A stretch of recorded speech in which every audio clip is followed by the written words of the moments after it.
10 horror stories that will make your blood run cold. Number 10. The Strangers and the Director's Childhood. When the horror movie The Strangers was released, it struck a particular chord with many people because it claimed to be based on a true story. In the movie, strange people come up to the door of a couple who are staying in a cabin in the middle of nowhere. After the bizarre encounter at the door, the couple starts to fear for their safety. Before long, several frightening people in masks have invaded their home and begin torturing them. When the homeowners ask why they were chosen for this seemingly random torment, the strangers answer, "Because you were home." This iconic tagline left many people particularly disturbed because the story was supposed to be based on true events, leaving some to wonder how true the story actually was. According to the director of The Strangers, when he was a little kid, someone knocked on the door when he and his sister were home and asked for a person who did not live at the house. Later, he found out that the men knocking on doors had been looking for a vacant house to rob.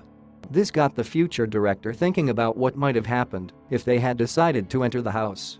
He also claims to have received a fair amount of inspiration from some of the Manson murders. The combination of strange people knocking on doors and the murder of seemingly random people for bizarre motives left a powerful mark on his imagination and inspired a terrifying horror movie. Number 9. Friday the 13th and the Boy Scout Camp. The original Friday the 13th didn't yet feature the iconic killer we all know now, but it struck such a chord that it spawned a long-running franchise in many similar movies. While the Friday the 13th movies were never particularly popular in a mainstream way, they developed an incredibly strong cult following. Some of these fans are so obsessed with the movies that they will go on pilgrimages to sites where events from the movies actually took place. The most popular one is the iconic Camp Crystal Lake, where Jason Voorhees originally drowned and where the events of the first movie took place.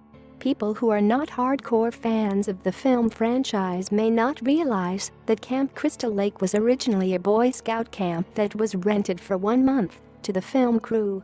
The Boy Scouts never expected the film to become as popular as it did or give them the attention that it did. The camp is still an active Boy Scout camp which has to deal with a constant flow of trespassing fans touring the area, making it hard for the young scouts to actually get anything done, and likely scaring some of them senseless. The police regularly arrest people for trespassing, but it seems to do little to stop their enthusiasm. Recently, the camp allowed a brief period of guided tours to dissuade people from bothering them the rest of the year. The tickets sold out almost immediately. Number 8. Slenderman and the Stabbing. Slenderman was a recently created boogeyman meant to frighten the YouTube generation, although a fair amount of effort was put into making him seem ancient.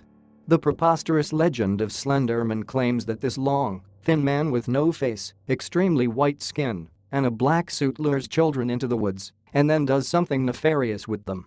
The details are always incredibly vague, and the stories also claim that just thinking, talking, or even reading about Slenderman makes him come for you.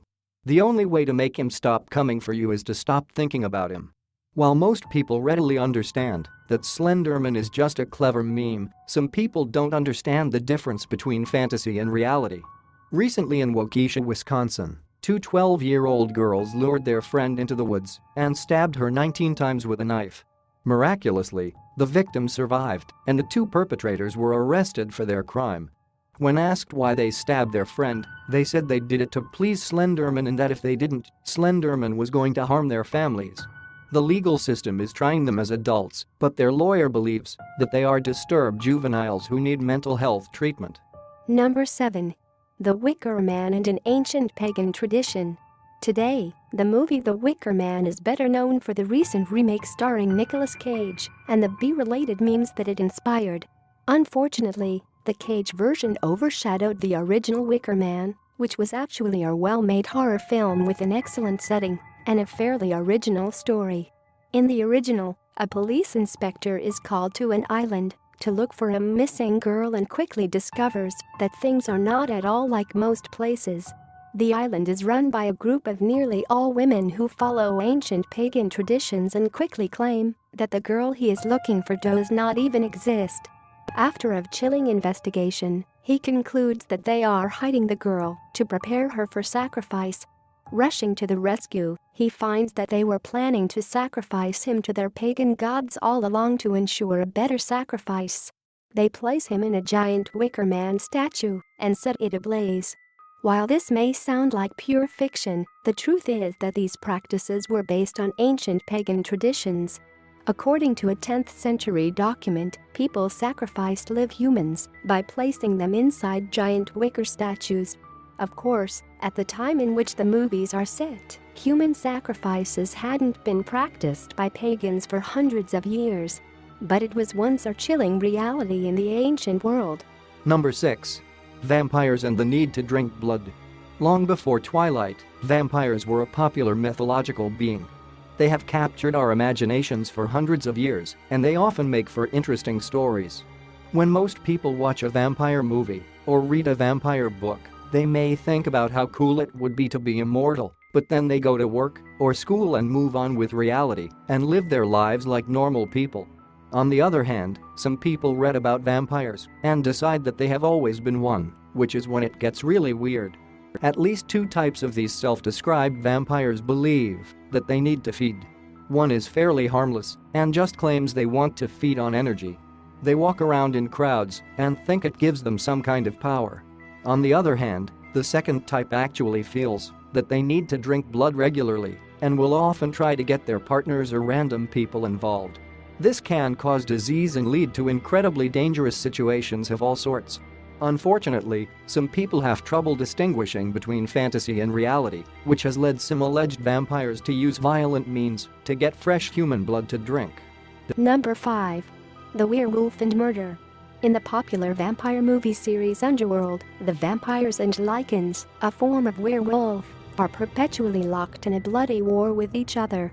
As the vampires feed on innocent human blood with nothing to stop them, many people are caught in the middle of the violence between the warring factions. Another more recent series about vampires and werewolves focuses on a teenage girl who falls in love with a 100-year-old man who is utterly crazed with her lust to drink her blood.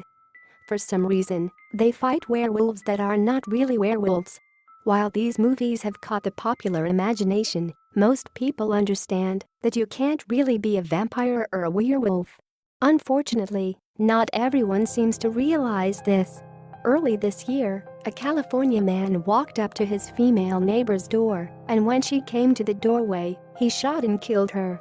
After he was arrested for this senseless, violent act, things took a turn for the truly bizarre when a forensic psychologist interviewed the man. Apparently, he believed that he was a werewolf sent on a mission from God to destroy vampires, including his neighbor. His lawyer decided to go with an insanity plea. Number 4. The independent horror film and its brutal origins. Many people will go to incredible lengths to achieve their dreams. Several years ago, Dateline did a special on Blaine Norris, a man who had spent a lot of money to self-fund his independent horror film. A huge fan of gory slasher movies with lots of violence, he was trying to create a horror movie like The Blair Witch Project. But Norris didn't have any experience with making movies, so the project was plagued with trouble from the start. Despite having a good job in it, director Norris put himself into massive debt trying to finish his film.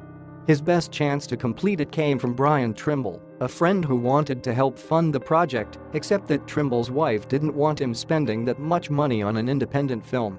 Trimble started talking about divorce and then mysteriously said that he and his wife were fine a few days later. A short time after that, his wife was found brutally murdered at home, stabbed repeatedly and covered in blood. When the police arrived at the scene, they noticed that the grieving Trimble didn't seem very upset. But he had a solid alibi. After some chilling investigative work, the police discovered that Trimble had paid Norris to kill his wife so that Trimble would have full control over his money. Then the two men could fund whatever projects they wanted without interference. When Norris was finally caught, he described his crime with no remorse. The police believe that he got a thrill out of his action and was a possible serial killer in the making who was inspired by the horror movie he had tried to create. Number 3. The Man and the Antichrist Baby. The movie The Omen is loosely based on the mythology of the Bible. In the story, Damien is born into the world as the Antichrist, a child with terrible demonic powers and an evil birthmark on his head. Once his father discovers this, he tries to murder his own boy, knowing that such evil cannot be allowed to rule the world. Although many people like to claim that the latest US president, or any world leader, is the Antichrist, most people understand that it is likely nothing more than a misinterpreted biblical legend. However, some people take the movie too seriously and begin to believe that their own child is the Antichrist. This happened in a religious sect in Chile that was run by a man who considered himself a god named Antares from the light. Along with his wife, there were several other female cult members with whom he had sex. Getting close to what he believed to be the end of days, December 21, 2012, he convinced his wife and the other cult members that his newborn daughter was actually an Antichrist sent into the world to wreak havoc. They burned the infant in a bonfire as a purifying ritual. The cult members, including the mother, were arrested for the crime, and their alleged god, Antares, immediately went on the run. Number 2. The Shining and the Attacker. The most dramatic scene in The Shining is when Danny and his mom run through the hotel trying to escape from Jack and then hide in the bathroom. Jack is hacking away at the door with the axe, and the hysterical mother pushes her child out the window to safety. Finally, he breaks through with the axe and yells, "Here's Johnny." It was a line that would be parodied countless times but was utterly terrifying for those watching the movie the first time. The terror that was captured by the brilliant directing of Stanley Kubrick left a huge impression on people's imaginations. In 2015, that became all too real for a couple living in an apartment in Idaho who filmed several bizarre seconds of a similar scene. They heard kicking and yells next door, like someone was trying to break into a nearby apartment, and then someone was trying to kick down their door. They warned the assailant that they had guns, but he continued until he kicked the door down. He was brandishing a large machete. The residents of the apartment shot the intruder in self-defense. The intruder was later sentenced for attempted murder. He even admitted in the couple's brief video that he wanted to kill them. Sadly, he was a veteran with serious PTSD and neurological damage. He didn't have a history of violence. But one day, he just snapped, and no one saw it coming. Number 1. Cannibal Holocaust and the Band. Cannibal Holocaust is perhaps the most depraved piece of cinema ever created. It features brutal, vivid scenes of rape, murder, torture, cannibalism, and just about every terrible thing imaginable. If it was hurtful to another human being or animal, and it was a senselessly evil act, there is a good chance that it was graphically depicted in this movie. Cannibal Holocaust was one of the original films in the found footage genre. It's about a group of filmmakers who study cannibals living in the jungle. But like the Blair Witch Project, we are only seeing the film recovered later. The movie was also reviled for wanton animal cruelty, which caused the director to be fined by the government. The film producers did their best to make it all seem as real as possible and got a lot of attention by teasing all the horrible things in the film. Unfortunately, they did such a good job of making these awful events seem real that the director was hauled into court in Italy. The authorities were convinced by the movie that the director had killed some of the actors he had brought into the jungle. As of 2015, the movie has been banned in at least 40 countries and was only recently unbanned in the UK.